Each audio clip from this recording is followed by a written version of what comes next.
Hello, good morning! Sana po nasa ayos kayong kalagayan at ligtas sa sakuna na dumating sa ating bansa at mabigyan tayo ng pagkakataon makabangon muli.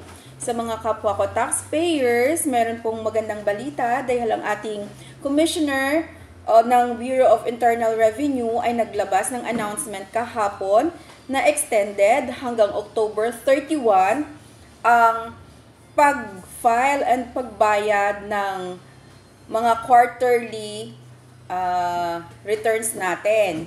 Yung quarterly percentage tax, quarterly value-added tax, and alpha list.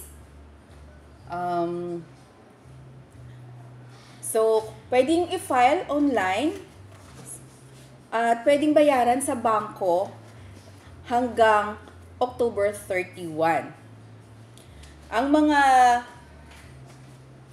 revenue regions na sakop ng extension ay regions number 1, 2, 3, 4, 5, 6, 7A, 7B, 8A, 8B, 9A, 9B, and 10, including affected authorized agent banks or ABB. So, extended hanggang October 31, 2024 for the safety of our taxpayers.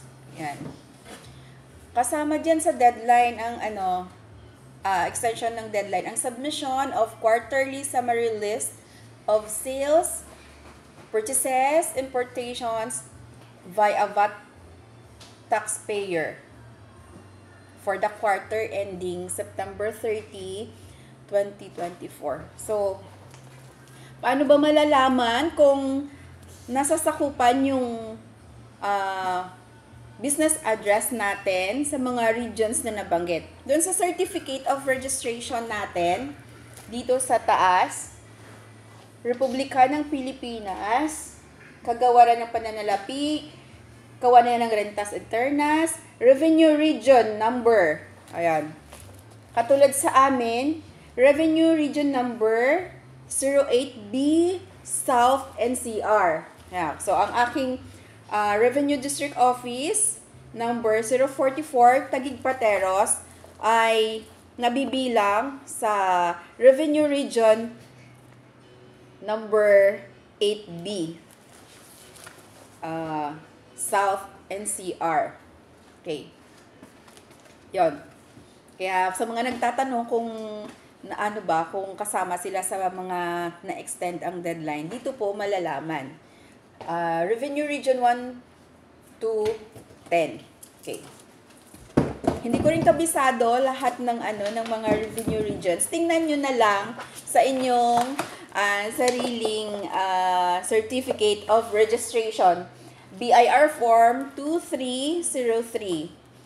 Kaya yan in-extend dahil kahit hindi naman binagyo or binaha yung inyong lugar, pero kung ang inyong opisina, ang inyong trabaho, ang inyong business ay doon sa areas na affected, so yung mga empleyado hindi rin makakapasok. Okay. Sana po patuloy tayong maging mabuting mga mamamayan, nagbabayad ng tamang buwis sa ating gobyerno at ma-avail din natin ang mga services na binibigay sa atin ng ating gobyerno.